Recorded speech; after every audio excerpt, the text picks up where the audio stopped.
Welcome back to exact astrology. नमस्कार सभी को।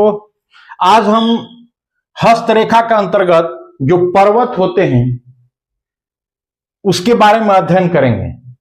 देखिए, मैं आप लोगों को पहले बता दूं कि हमारा जो एस्ट्रोलॉजी में दो कैटेगरीज के वीडियोस आते हैं, खासतौर से ये पामिस्ट्री से रिलेटेड अभी वर्तमान में और भी आएंगे, केपी एस्ट्रोलॉजी वगैरह का भी आएंगे, लेकिन अभी वर्तमान में मेरा ये वैदिक एस्ट्रोलॉजी और जो पामिस्ट्री है हस्तरेखा का सामुद्रिक शास्त्र के अंतर्गत ये वीडियो सीक्वेंस में दोनों पैरेलली चलते रहेंगे और दोनों में परफेक्शन मिलेगा। ऐसा मत समझिएगा कि किसी में कम चलाऊ रहेगा, किसी में विशेष रहेगा, ऐसा नहीं।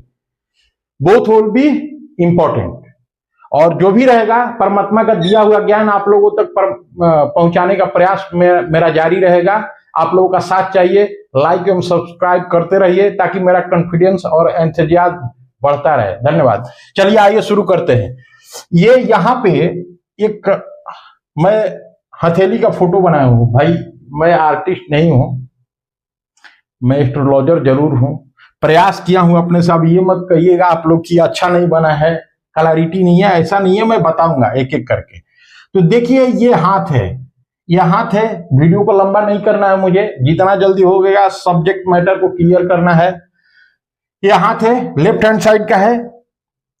तो यहां पे हम लोग देखेंगे, देखिए ये बुध की उंगली है, तो उनके नीचे जो जो रूट है, रूट जड़, जो ये जैसे ये उंगली हो गया यहां पे, क्या यहां पे ये बुध का है, ठीक है। ये बुध पर्वत हो गया।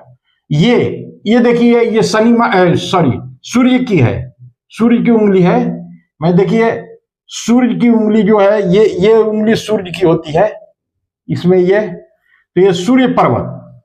ये देखिए यहां पे मैं डायरेक्शन दे देता हूं, सूर्य पर्वत।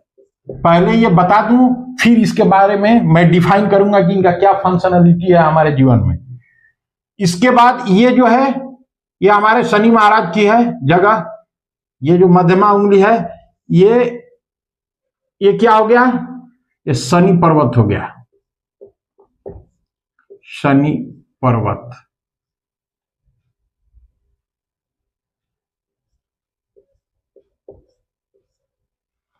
ये शनि पर्वत की है। और ये जो है ये किनका है, अरे गुरु की है, गुरु बृहस्पति की। ये गुरु पर्वत, गुरु पर्वत, गुरु पर्वत।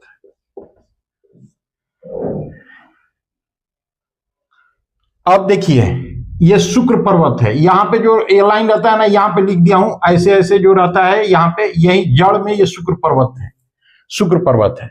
और ये चंद्र पर्वत है। ये जो हाथ में यहां ये पोर्शन है, यहां पे ऐसे कटा हुआ, ये चंद्र पर्वत आता है यहां पे दिस पोजीशन।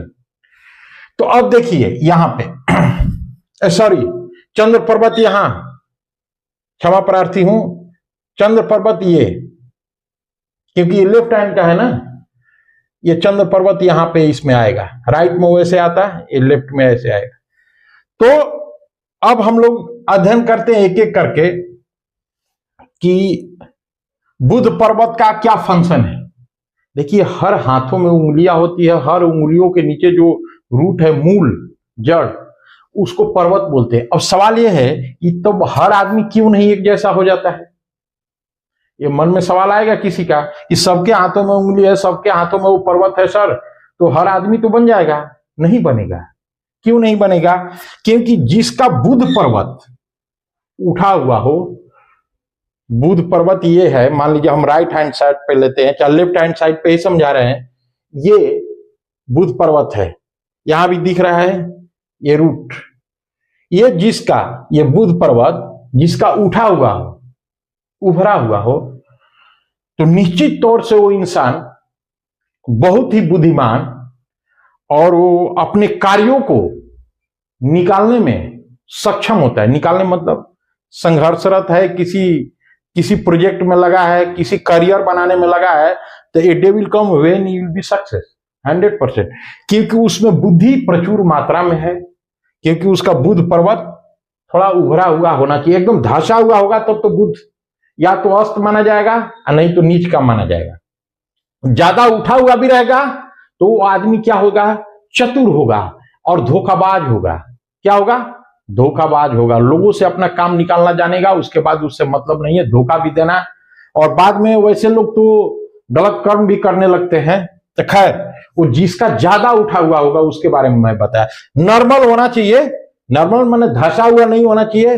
वो आदमी कुशाग्र बुद्धि का होगा, स्पीच उसकी अच्छी रहेगी और कम्युनिकेशन भी ठीक रहेगा। ठीक है, जानते हैं ये बुद्धिमत्ता के हैं। और अब आते हैं ये हमारे सूर्य पर्वत जो है, सूर्य भगवान की ये उंगली है और सूर्य पर्वत इनके रूप में, वैसे जैसे भूत थे वैसे ही सूर्य पर्वत, जिसका सूर्य पर्वत उभरा हुआ हो, मतलब वैसे आदमी को समाज में वैभव और प्रतिष्ठा और अपना करियर निश्चित तौर से मिलना तय है। No one can prevent him, क्योंकि गॉड गिफ्टेड है उसको। और रेखा के बारे में तो आज नहीं बता रहा हूं, मैं अगले वीडियो में, क्योंकि बहुत वीडियो लंबी हो जाए, एक दिन में क्लासेज खत्म नहीं होंगे। तो यहां पे जो सूर्य पर्वत जो रहेगा उभार लिए रहेगा। देखिए, कोई भी उभार लिए हुए का मतलब ऐसा नहीं कि अब नॉर्मली होगा तो उसका निगेटिव इंपैक्ट हो जाएगा। एक सिंपल में गड्ढा नहीं होना चाहिए, वहां पे इक्वल नहीं होना चाहिए, इक्वल से थोड़ा सा ऊपर अगर हो तो ये बुध पर्वत जो होता है ना, एग्जैक्टली ये जो रूट है, ये देखिए, ये उंगली के, ये देखिए ये रूट है, ये रूट से और इस मध्यमा उंगली के थोड़ा सा मिडिल तो नहीं कहेंगे, लेकिन थोड़ा सा लेफ्ट साइड में ही रहता है इस पोर्शन को। ये जो है ये यहां पे रहता है, एकदम सामने सामने नहीं रहता है। कभी भी कंफ्यूज मत होइएगा, एकदम सामने सामने बुध पर्वत नहीं होता, हल्का सा ऐसे होता है। वो जहां पे उठा होगा जिसका, वो निश्चित तौर से करियर मिलेगी उसको ससमय। गवर्नमेंट जॉब मिलने का पॉसिबिलिटी मोर एंड मोर है। ऐसा नहीं कि यूपीएससी ही क्रैक कर डालेगा। गवर्नमेंट जॉब का मतलब वो नहीं, क्लर्क भी होता है गवर्नमेंट जॉब में, प्यून भी होता है। तो मतलब गवर्नमेंट जॉब उसको मिलना तय है, अगर ठीक ठाक सूर्य पर्वत है तो। ठीक है, और अगर सूर्य रेखा भी है उसके हाथ में, सनलाइन, तब तो कहना नहीं है। उसके बारे में बताऊंगा, सनलाइन। आज रेखा के बारे में नहीं बता रहा हूं, सूर्य रेखा का चर्चा हुआ तो यहां पे मैं बता देता हूं। ये सूर्य रेखा यहीं पे होती है, ऐसे ही होता है। लेकिन आज रेखाओं के बारे में नहीं बता रहा हूं, सूर्य रेखा के बारे में। तो अगर ये सूर्य रेखा भी साथ में हुई तो निश्चित तौर से definitely he will get the government job, 110% sure है। अब आते हैं नेक्स्ट, वैसा आदमी का, समाज में सूर्य रेखा वाले का, और सूर्य पर्वत जिसका उन्नत किस्म का हो, माने उभरा हुआ हो, थोड़ा सा नॉर्मल, अब नॉर्मली नॉर्मल नहीं तो ज्यादा अगर उभरा हुआ होगा ना तो क्राइम उराइम करेगा, मर्डरर हो सकता है। अब मैं बता दे रहा हूं कि ज्यादा अगर उभरा हुआ होगा तो मर्डरर हो सकता है, क्रोधी भी होगा और थोड़ा डोमिनेट करने वाला होगा नेचर का। ऐसे भी जिसका सूर्य पर्वत ठीक ठाक होता है, थोड़ा सा अपना बात मनवाने की उसमें आदत होती है। मनवाने क्या, माने सूर्य पर्वत जिसका उन्नत किस्म का होता है, समाज में ऐसे ही उनकी प्रतिष्ठा रहती है, कहता है वो लोग बात मान लेते हैं उसका। ठीक है, नेता वोता भी बन सकते हैं अगर मंगल पर्वत का और मंगल का सहयोग मिल जाए। ठीक है, तो ये यहां पे है। अब देखिए, उसके बाद में आइए शनि पर्वत ये है, एकदम सामने सामने होता है, इसमें लेफ्ट साइड में नहीं है, एकदम सामने। सब सिर्फ सूर्य पर्वत का थोड़ा सा लेफ्ट ये होता है। अब देखिए, शनि पर्वत अगर जिसका अच्छा है, उस आदमी को, उस व्यक्ति को मतलब अपने जिंदगी में करियर तो मिलेगा ही, और जैसे जैसे उम्र बढ़ती जाएगी वो थोड़ा सा, माने उसको क्या कर सकते हैं, उसको कहिए कि जैसे ऋषि ब्रह्मर्षि नहीं होते, एकांतवास करना और अपने जिंदगी को मतलब रहस्यमय टाइप का, माने खोज टाइप का करेगा, उसको आत्म विभूति होगी और अपने से ही खोज करते करते अपने बारे में वो सोचेगा। ऐसा नहीं कि वो नौकरी चाकरी छोड़ के अपने बारे में सोचेगा, ये मत समझ लीजिएगा। मतलब he will consider about himself in respect of the achievements which will be better for his her life. माने उसके जिंदगी के लिए कौन सारा अच्छा रहेगा उसके लिए खुद विचार करेगा, जस्टिफाइड डिसीजन लेगा, ठीक है। और धीरे धीरे बाद में ऐसे लोग को देखा गया है कि गृह त्याग भी करते हैं। गृह त्याग मतलब कि साधु वाधु अगर सहयोग मिल जाता है गुरु का तो उनको आत्मीय ज्ञान भी होता है और उनका वो क्या होते हैं कि सैद्धांतिक होते हैं, गलती न बर्दाश्त करेंगे न खुद गलती करेंगे, ठीक है। ये है शनि का। अगर इसमें भी वही है, अगर ज्यादा शनि पर्वत उभरा हुआ है अब नॉर्मली तो मतलब वो आदमी दारू पिएगा, शराब पिएगा, इस टाइप का हो सकता है। मतलब देखिए ज्योतिष में कोई गारंटी शब्द नहीं होता है, पॉसिबिलिटी मतलब more possibility there is certainty, less possibility there may be uncertainty, यही एस्ट्रोलॉजी है। तो अब देखिए ये शनि पर्वत का ये काउंटिंग होगा। और शनि पर्वत का क्या है कि ये जस्टिफाइड होगा आदमी, मतलब नॉर्मली अगर उसका शनि पर्वत है ज्यादा उभरा हुआ नहीं है, ज्यादा उभरा हुआ का तो मैं बता दिया हूं व्यभिचारी भी हो सकता है। अब नॉर्मली उभरा हुआ है तो अगर नॉर्मल है, नॉर्मल मतलब धंसा हुआ नहीं, अगर शनि पर्वत के सामने धंसा है तो वो आदमी जानते हैं क्या होगा, उसमें भी गड़बड़ी है। वो आदमी जो ज्यादा ये या तो शनि अस्त माना जाएगा नहीं तो शनि नीच का माना जाएगा, रोग बीमारी देगा, उसका आयु कम करेगा, टेंशन तनाव पैदा करेगा, ये तमाम चीजें होती है। ऐसा देखा गया है कि शनि पर्वत जिसका ठीक ठाक है वो आदमी को नौकरी भी है, सामाजिक प्रतिष्ठा भी है और स्पिरिचुअलिटी के तरफ भी मूव कर रहा है, ठीक है। अब आते हैं ये गुरु का, गुरु पर्वत, ये बृहस्पति ग्रह का ये उंगली होती है और इस उंगली में ये जो रूट है ये हमारे गुरु पर्वत का है।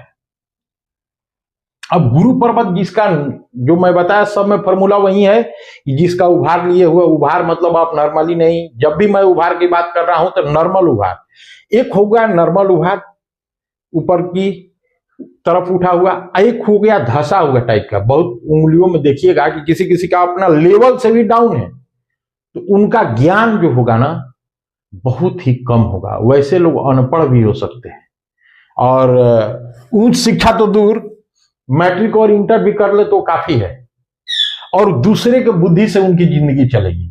अब रहा सवाल कि जिसका ठीक ठाक होगा, हाईली एजुकेटेड होगा, मतलब नॉर्मली वो धसा हुआ नहीं होना चाहिए। देखिए ये जैसे है ये गुरु पर्वत है, धसा हुआ नहीं होना चाहिए, अब नॉर्मली उभार भी नहीं होना चाहिए। तो हाईली एजुकेटेड होते हैं, उनकी एजुकेशनल क्वालिफिकेशन बहुत अच्छी होती है, पिता के साथ संबंध वगैरह ठीक रहता है, गुरु और साध महात्मा का भी वो इज्जत करना जानते हैं, अपने संस्कारों को मतलब वो अपने अंदर फील करेंगे जैसा वैसा वो बनते जाएंगे।